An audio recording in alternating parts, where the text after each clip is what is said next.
welcome to i24 News Sports Daily Magazine with all the latest scores and stories from around the world. Wednesday evening, let's kick off the action. These are the headlines. For the second year running, Paris Saint-Germain is knocked out of the Champions League on away goals in the quarterfinals. Major disappointment for the fans. More Champions League action tonight. Barcelona needs to score if they plan to go past Atletico Madrid. Same story for Manchester United against Bayern Munich. Even if they qualify, the Catalonian Giants are heading towards difficult times. How will Barcelona react to the very harsh punishment the club sustained from FIFA? And we go on a tour around the world, from New Zealand to Bangladesh, from Cairo to Milan. Sports are happening everywhere. Hello again and thank you for joining us. We are live from the Jaffa Port. Not many people thought we would have such a big drama in the first evening of the second leg in the Champions League quarterfinals. After all, the home teams got quite a convincing win in the first leg, but it was a night full of excitement and suspense until the final whistle. 2 years ago, Chelsea overcame a 3-1 deficit in the quarterfinal against Napoli, giving the Blues the boost to go all the way to the title. Is history about to repeat itself? Chelsea lost 3-1 last week in Paris, but came back to beat PSG 2-0 at home. The second goal coming just 3 minutes from time. Chelsea are once again in the semis for the 7th time in 11 years, and PSG is once again knocked out on away goals, just like last season, and both managers think experience was the deciding factor. It's a good victory, but so many semi-finals for me, so many semi-finals for Chelsea. Nothing extraordinary. Good, because we lost 3-1, and to change that result is always difficult, but we are okay. The players are not jumping in the dressing room. Et je pense que l'habitude de jouer ces matchs-là. Ultimately, I think Chelsea's greater experience at this level over us counted for that bit extra. I think they're more used to playing these matches than us, and ultimately that made the difference. What a heartbreak it was for the French fans. Just a year after losing in the same stage to Barcelona, the quarterfinals once again proved to be as high as they can get. Not only in Paris, there were sad supporters. Jonathan Salem spent the night with PSG fans in Israel, a night that began with big optimism but ended in disillusion. Around 50 Paris Saint-Germain fans gathered at a hookah cafe in southern Tel Aviv to watch the second leg of the Champions League quarterfinals, hoping that a 3-1 lead against Chelsea would be enough for qualification. For Shlomo Yitzchak, a French-Israeli who's lived in Tel Aviv for 18 months, this is an opportunity to meet the group of PSG supporters he has created, the Titi Lavivi. En fait, voilà, en partant de Paris, en étant très heureux d'arriver à Tel Aviv. This has started in Paris, and I am very happy to arrive in Tel Aviv. I said, what's best to bring my passion for Paris Saint-Germain? Passion qu'on a pour le Paris Saint-Germain. 5 of the Titi Lavivis were in London to support PSG directly at the stadium. In Tel Aviv, they were not only Parisians who came to support PSG, supporters of Lyon, a team PSG will play against in just a few days in the league, and Marseille supporters, not exactly avid PSG fans, came to support the Parisian club. I'm a supporter of Paris from today, but I'm a Lyon fan since childhood. But today we are all together, all the French are together. We support Paris Saint-Germain. The Parisians were hoping for a historic match which would supposedly take them to the Champions League semi-finals. We will win 2-1 or finish with a 2-2 draw at worst, but if we will score the first goal, we will have a quiet evening. My prediction is a small 2-1 for Paris. I don't like the prediction. No one is a prophet in his own country. From the kickoff, the fans were making a lot of noise in the cafe, sitting in front of the big screen, usually reserved in priority to matches of Real Madrid and Barcelona. At halftime, Paris was down 1-0. No one believed that this was a done deal, knowing that PSG will have difficulties keeping that result for qualification. Halftime is usually time for conversation among the Parisian fans. One issue which doesn't concern the PSG fans in Tel Aviv is Qatar, which basically owns the club. Ça peut paraître bizarre pour des Franco-Israéliens d'être. This may seem odd for French Israelis to be supporters of Paris Saint-Germain led by Qatar, but this is history in the making. PSG, which has existed since 1970, was created by Jews. To avoid any controversy, this isn't political at all. You should know that Qatar has ordered changing the logo of Paris Saint-Germain. In the former PSG logo, under the Eiffel Tower, there were the fleur-de-lis and the cradle. The cradle was the symbol of Saint-Germain, agree, and the fleur-de-lis is the symbol of the French monarchy. But when you're Israeli, don't forget that the lily flower is the flower symbol of the state of Israel. Quand on est israélien, la fleur de lys, c'est le symbole, c'est la fleur qui est le symbole de l'État d'Israël. Second half, PSG had a hard time playing without their absent superstars Zlatan Ibrahimovic, and eventually conceded a late goal which eliminated them from the Champions League. Despite the loss, the fans kept their spirits high and consoled themselves, knowing that the French title is soon to be theirs. Merci Paris! Merci! Merci Paris! No big drama was expected for the Dortmund-Real Madrid tie. After all, the Merengues came to Germany holding a very convincing 3-0 lead, but Dortmund was not going anywhere without a fight. Last year's runners-up scored 2 goals in the first half and kept the pressure. Mon Moore would send the game to overtime, but Iker Casillas handled the pressure. Henrik Mkhitaryan hit the post, and Real Madrid held on to win 3-2 in aggregate. The Spanish Giants may be through to the semifinals, but everybody, including their manager, knows their performance last night is not really one to be proud of. I did not like the way we have reached it. In the first half, we have lost or given away too many balls, and we missed a big chance to score a goal with the penalty. The game might have went differently then, so we have gifted them with 2 goals, and by that we have held the qualification pretty open. We played unbelievably well, especially in defense. This was impressive. I don't think that the players of Real were dominant in this way before, like we did in the first 45 minutes. And if last night was a thriller, just think what we're up for tonight with both matches undecided after the first leg.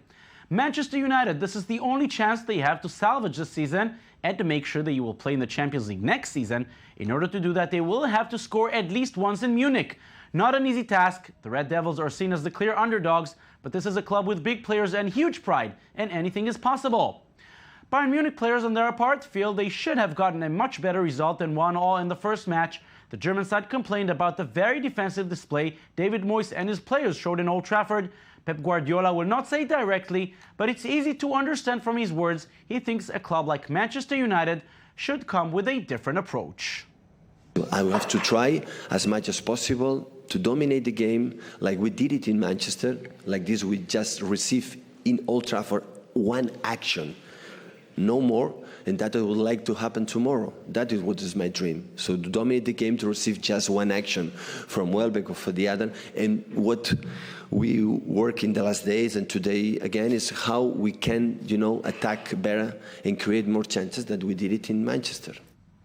The other match tonight at the Vicente Calderón, Atletico Madrid against Barcelona, the first and second in the Spanish league, will face off for the 4th time this season. All the matches ended in a draw. 2 of them were scoreless draws, a result Atletico Madrid would love to see again tonight. That would mean the Colchoneros would qualify following the 1-0 draw last week at the Camp Nou. It is unclear yet if injured Diego Costa will be available. With or without him, Atletico Madrid will put a lot of emphasis on their defense. The visiting Blaugrana need to score at least once. They obviously have the firepower to do it. Messi, Neymar, Alexis, so many frightening names up front. And the 2 Argentine managers know exactly what will be the factor that will decide the tie. The only thing that hasn't happened so far in the 4 games is that Barcelona has taken the lead, which is usually something very important, especially in this situation where it is much more important for Barcelona to score a goal.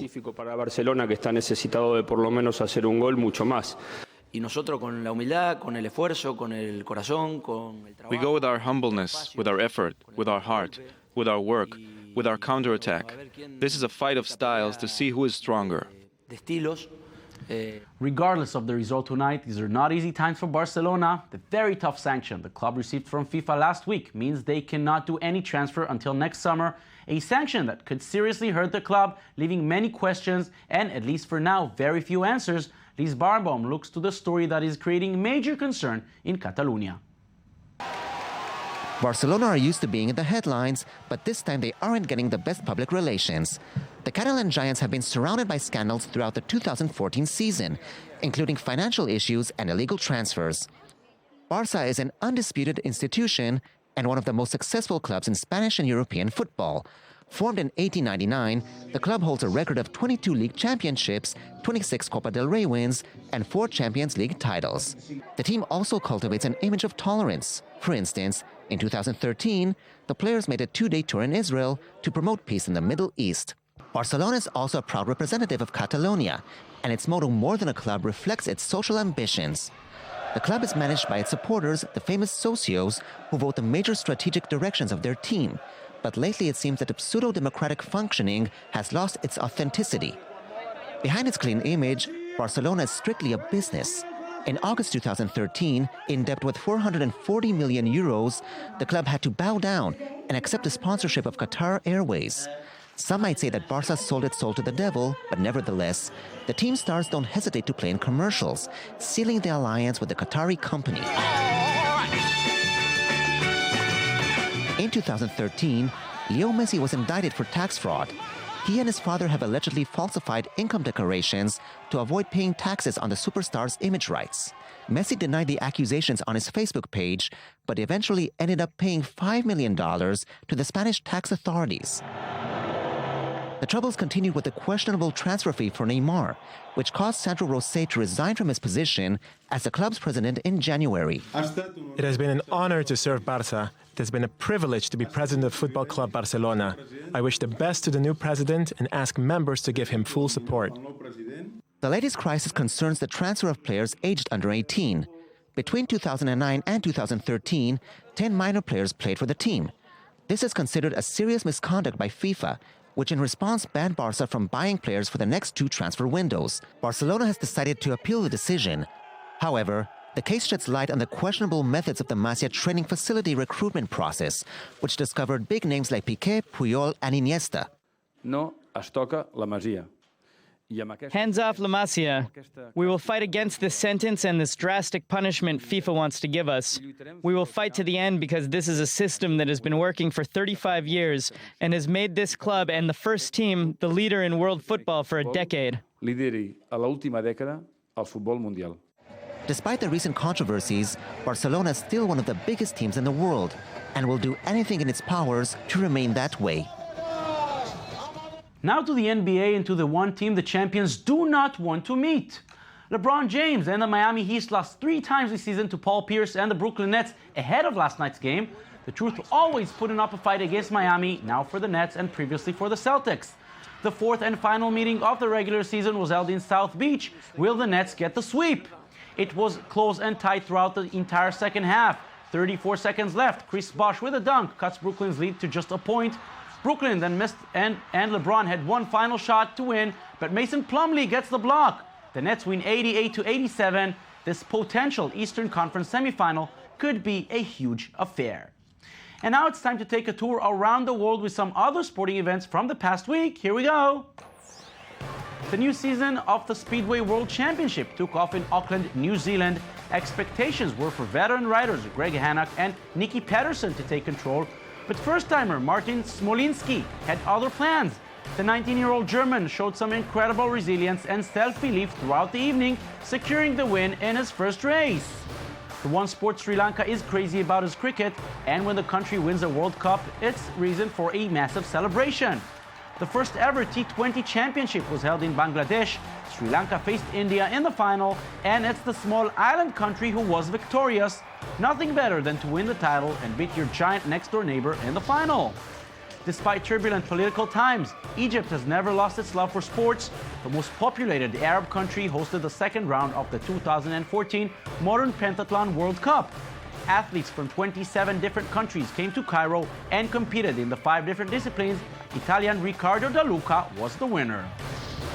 Nearly 4,500 participants took part in the Milan Marathon this past weekend, and it's no surprise that just like any other big marathon lately, the winners here come from East Africa.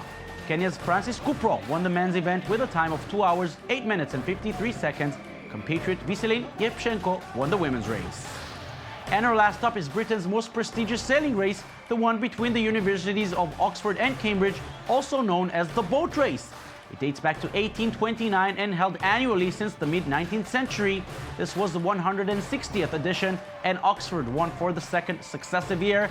This victory being especially impressive as they beat their old rivals by a crushing 11 lengths, their biggest victory margin for over 40 years. And that's it for today. Thank you for watching. Don't forget you can watch us anytime on our website at i24news.tv. We're also on Facebook and on Twitter. We'll meet you again tomorrow, same time, same place. Have a beautiful day.